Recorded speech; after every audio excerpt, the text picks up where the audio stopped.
Natives. All persons born within the jurisdiction of the United States are considered as natives. Natives will be classed into those born before the Declaration of our independence. R, I want you to ask yourself, who do you think the R was that this is talking about? Was it the so-called African American, the so-called Negro, the so-called Native American, the Indian? You tell me, who's the R in this? What is their skin complexion? Where did these people, come from? What is their flag? Huh? And those born since. All persons without regards to the place of their birth. All right? So here we're looking at, if you're here in the soil, no matter where you came from now, before their declaration, it didn't matter if you were from Ireland or whatever, you were from Scotland.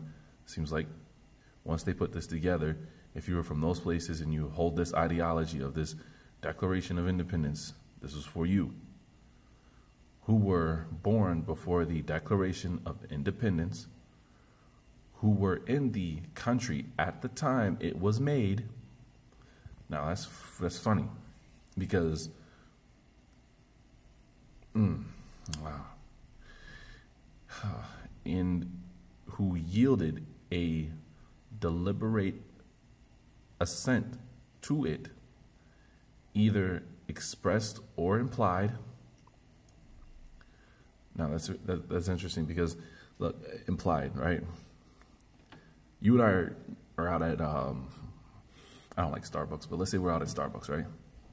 You get a cup of coffee, right? Or whatever you drink, mocha, frappe, whatever, I don't care. And I take it from you.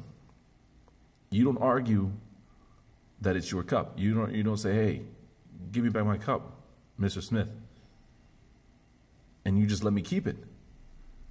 That's implied assent. You are, without contest, giving, without an argument, without a fight, you're giving up what is rightfully yours. So I think that's interesting. Expressed or implied. So let's say you're from Scotland and you decide that you want to be a Chickasaw, right? And you swear up and down that you're Chickasaw. You've been adopted into the Chickasaw, tribe, even though, you have no way to, we don't have any way to prove it at the time. By the time they do this, come up with their Declaration of Independence, if you said you were Chickasaw all the time, you're automatically Chickasaw, and you're a native. And you see, if that's what you wanted. That's what that says to me. You can point out if I'm wrong. As by remaining in the country are considered as natives.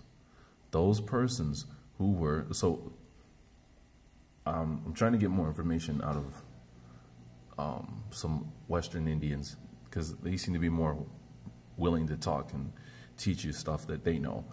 Not like so many of the East Coast Indians or natives, like they don't want to talk. From the Senecas to the Cherokees that I know, and other small tribes in between, nobody really wants to talk over here. Like they walk around as if they're royalty, because they're that and you're some type of, I don't know.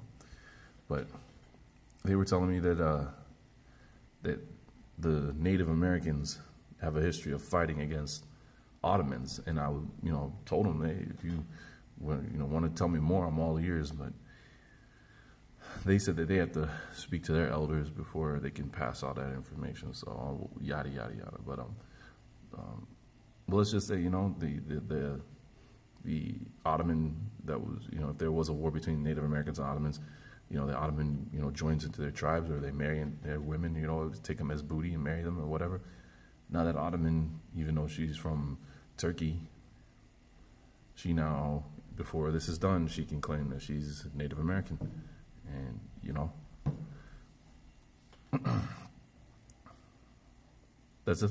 I'm perceiving this right. Those persons who were born within the colonies and before the Declaration of Independence removed into other parts of the British Dominion and did not return prior to the peace would not probably be considered natives. Think about that. So if you're up in Pennsylvania, you're up in New York, you're in these places, and they capture you and they ship you down south, right? Send you down the river, drop you off in Spanish territories. You're not a part of the British colonies, but you're dropped into the Spanish territories. If you don't get yourself back up to your territories you had in the north, by the time they come up with their Declaration of Independence, right, then they cut you out of the pie in their eyes. Now what are you called? Think about that. Would not, yeah, we read that. Would not probably be considered natives, but aliens. There. That's what they're going to look at you as, aliens. So, well, that's not good enough. How many people walk around saying, oh, you're classified as an alien, huh? Persons born within the United States since the Revolution may be classified into those who are citizens. See that? And that's interesting. May be classified. But with their prejudices, what's the chance of them being citizens, huh? And those who are not. So it's of their discretion. You know, you have a Blackfoot, you know, and the father says, you know, I'm going to the father of the mother. He decides that he's going to, you know, bring this child in, but keep the father out. See what I'm saying? And when I mean Blackfoot, I mean, you know, the English term for mulattoes, not the Spanish term that we use and we call them mulattoes. We're talking about the English. When that would have happened, and the offspring of that, the Blackfoot, you know, that they would have made. Natives who are citizens are the children of citizens and of aliens and of aliens who at the time of their birth were residents within the United States. See, this part right here, I have to really just sit back and think about. Natives who are citizens are the children of citizens and of aliens who at the time of their birth were residents within the United States. I really want to sit back and just think about that, because I know it's simple, but my mind's making it difficult, you know. Natives who are not citizens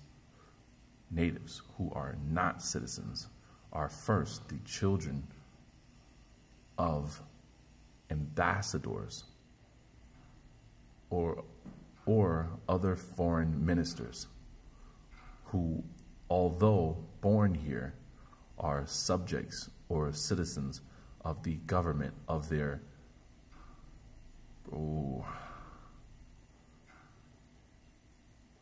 respective fathers? Let me make sure I got that word right.